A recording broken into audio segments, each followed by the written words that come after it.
Hi everyone, my name is Chandarprabha Sharma and I was blessed with a rank of 289 in the UPSC CSE 2023 results. I am here to share my general studies strategy with you, and just as a disclaimer, this was something that worked for me. Of course, please do apply your own wisdom and also be mindful of your own strengths before you take anyone's, especially my strategy, and customize it according to your unique strengths. Having said that, the first note of accountability that I have to give to you is that my marks. So let's do this first, get this out of the way. So my GS marks were GS1 marks were 95. My GS2 marks, and this is a subject I truly enjoy, but I didn't perform very well in it, so I'm not too happy. But this is my marks here for GS2. GS3 I'm not very happy for sure. I got 82 marks in GS3. And in GS4, it's a subject I really enjoy, just like GS2 and my optional public administration. That for GS4, I got 127. So I will be talking about the strategy, but largely this will be a macro picture of the strategy, because I think right now the timeline that we are at, aspirants need to focus on prelims 2024. So this is a very macro look, and you will get subject-wise strategy and then topic-wise strategy as well over time. And yes, so let's begin. So I know that we will have two types of students here. There'll be two cases. In one case, you would either be giving prelims 2024, and in the second case, your attempt is in 2025. Now, for prelims 2024, my friends, my suggestion to you is that let's focus on prelims and ace prelims really well, given how difficult 2023 was. So the lesson there is right now we will focus on prelims as well as the challenge being that because the buzz of the final results of 23 is on a high note right now, just focus on prelims and see topper videos later when it comes, or see it in your free time, but focus on prelims is my suggestion. Having said that, I also know that my own friends and there are candidates who have also seen their mark sheet. Apologies, they have seen their mark sheets of 2023, and either the case of not making it to the final list or even rank improvement. In that case, I know that my friends and peers are especially in an anxious state, because while they have to focus on prelims, they are also looking at the mark sheet that they got, right? So you already, you've already seen your mark sheets, and you know that maybe you've not performed well in a certain subject. I truly urge you to let this go, because it has happened. You will analyze, you will see what went wrong, but don't let that affect your prelims performance, is my very humble advice to you. So that is one. The second thing is, once we clear prelims 2024, I assure you that if you have cleared prelims 2024, you already know a huge chunk of the syllabus that you have to prepare for mains. So you don't have to go into mains preparation with anxiety that you haven't read or you don't know enough. I promise you that you have a lot of knowledge about general studies especially already. Between prelims and mains, there will be some non-prelim subjects like disaster management, which you will wrap up. So every candidate does that. Between prelims and mains, we do another revision of the topics like disaster management that we have lost touch with. But I assure you that if you've cleared prelims 2024, if you clear it, then you're comfortable. You will prepare for mains very well. So right now, just focus on prelims 2024. And secondly, have faith. Don't go with demons of the mark sheet that you may have seen right now into your prelims examination hall. Just have faith in your own ability. So that is for my pre-2024 friends. The second category of students will be students who are giving the 2025 attempt. In your case, your preparation will be integrated. That is, you will study for prelims and mains topics in an integrated manner. In that case, what I urge is that stick to foundations. And what do I mean by foundations? The first thing is syllabus, which the UPSC has given you. All right, I might be getting the spelling wrong, but that's okay. So stick to syllabus and then also stick to PYQs. So that is your foundation, and we will use that as the main compass for our 2025 attempt. Having said that, in your preparation, this is what you will study. You will go topic wise. So you will see the syllabus and you will see the topics and the subtopics. And when you see that, you will first look at the PYQs and get a sense of what have they asked. This is something that I would do before I would even start studying the topic. So what that does is it gives you a little anchor in terms of what to focus on in the vast pool of content you have to read. So read the PYQ before reading the topic itself. Then you study the topic. And again, we are doing this topic wise. So study the topic. Then test yourself. You will test yourself in two ways. You will write mini mocks for your mains, do answer writing practice on this particular topic. And the second testing you will do is for prelims, you will practice and analyze PYQs again. So the PYQs that you studied here, on the testing stage, you will solve those PYQs after reading the topic. Then you will get feedback. You could get feedback from any source. So feedback also will be of two types. You will get your mains feedback and your prelims feedback will be more self-analyzed. So analyze where you went wrong, what were the traps that you missed, is there a pattern in the mistakes you are making in prelims? So that is what you will analyze. In my case, when I used to do this, for mains, I used to get feedback from GS Score's free daily answer writing program. So I used that extensively in 2022 for my 23 attempt.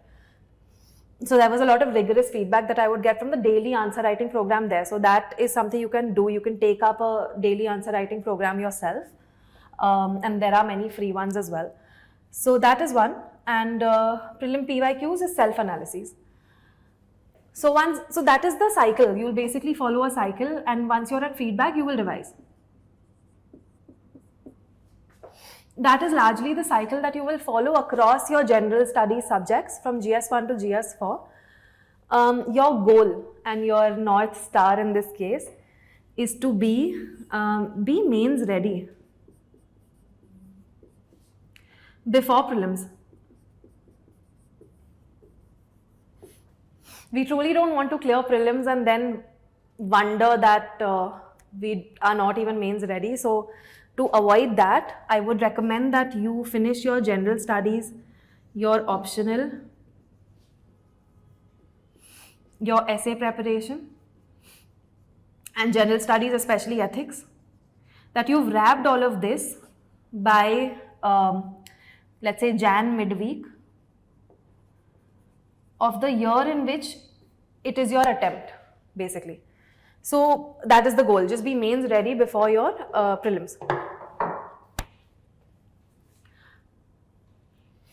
I want to give more special focus to GS4 for two reasons. One is that there is a certain level of fear when it comes to ethics, or just a sense of not knowing what to do about the topic.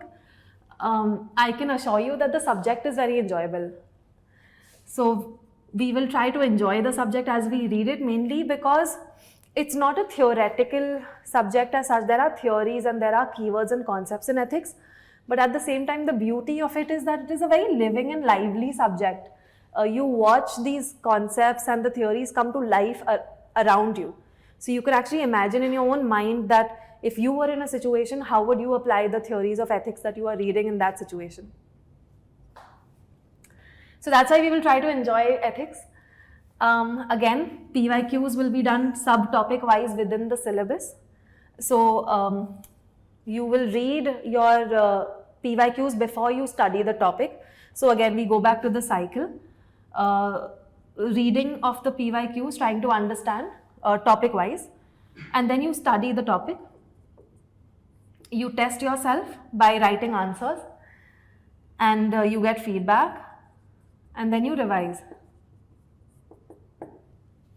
A very special mention in the case of GS4 is that it can tend to be a very lengthy paper, and that is why writing becomes even more important. Answer writing practice, and that too full-fledged answers, not just one at one time, because with lengthy papers what happens is we have to build a skill in time management as well. So answer writing practice in the case of GS4 will play an even important role. Having said all of this, the most important cardinal rule here is that whatever your source is, there are multiple sources, there is also free and open source that you can study for ethics, but just stick to one source. That is what I did, even though there were a lot of suggestions on, hey, there's another resource or multiple other resources that are very good. You really have to safeguard yourself from FOMO and just stick to one source and keep revising that and keep reading that through iterations, because that is what will help you consolidate the concept. If there is a reputed resource, all the reputed resources are covering, none of them are leaving anything behind. So most of them are good, just stick to one. Having said that, in terms of GS4, the other reason why it's very enjoyable is also, I think I'll just erase this. And it's also a way of enriching your answers and making them not too generic, is the use of keywords. So your thinkers, your theories, this is part of that. You have to integrate that into your answer. Then you also have to include data, examples, case studies, any recent development, because then if you include recent developments, for example, the use of automated weapon systems in wars, if you use these recent development, you show that you yourself, you demonstrate that you are a thinking person and you apply ethics to recent developments as well. So include this. And so these are some ways you'll enrich your answer. Now the challenge is, when we read for general studies, we end up reading a lot, and there's a lot of content around this, not just for GS4 but for all of the subjects. So given that the human mind has a very, we have a limited bandwidth on how much we can truly recall and remember, there's a trick that used to help me, is that I used to, I'll just erase this, alright. So the trick that used to help me on how to recall the volume of data, examples, case studies, I used to tackle this in two ways. The first one was, I used to make very strong associations with the data or the example using emotional quotient. So for example, if there is a data saying that 70% of our prisoners are under trial, if you truly sit and imagine what it could feel like for that under trial prisoner, and as an aspiring public servant, how would you try to solve that issue? You will be able to remember that data better in exam situation and stress. So when you see a question where you can apply this particular data that you have memorized, you will be able to recall it better. So that is the first. Tap into your emotional quotient to help your neurons fire and wire at the very right time when you need to pick that particular piece of data from the pool of knowledge that you have accumulated. So that is one. The second thing I used to do is data organization. And I will try to show it visually here. Let's do this. Now let's say that across this 1.5 years, you have accumulated a very vast pool of data, examples, case studies, quotes, thinkers, all of that. What I did is on Excel, and you can use any other method, you can use pen, paper too. On Excel, I used to have columns in which I would write essay, GS1, GS2, GS3, 4, and PubAd. So I'll take the under trial data example again here too. Now let's say I have remembered the 70% data, that 70% of our prisoners are under trial. Now in this case, I used to do this mental exercise of applying this data, and I used to do it between prelims and mains. I used to do it every night before I would go to bed. So how would I do it? I would think of what topic will I use this data in if an essay comes on it. So for example, this year we had a topic on if a nation has justice, it does not need charity. So if this is the topic, you can use this data. So to truly exercise your mind to think of how you are going to use this data will help. So in essay, this is done. In GS1, you can think of it from the social justice perspective. You can think of questions that can be formed around this data, and what sort of question will you pull this piece of information and apply and use it in your answers. In GS2 itself, the judiciary, governance. So just really working your brain to practice how will you apply the data that you have in the answers you're writing. In GS3, another example is for this particular data is that when your justice systems are not working effectively, it affects your foreign direct investment, it affects your credit ratings, it affects your global perception. Then in GS4, of course, again, justice, inequality. Why inequality? Because a large chunk of the 70% under trials come from low-income families who cannot afford high legal fees or even money for bail. So you can use this data in inequality. And then for PubAd as well, we have judiciary, we have reforms. So you can, this is just an example of how to organize your data. Now this is just one data point, but by the end of my 1 or 2 years of serious preparation, the recent time when I started this method, I had pages and pages of data, but what was good is I had practiced my mind on how to apply it across the papers.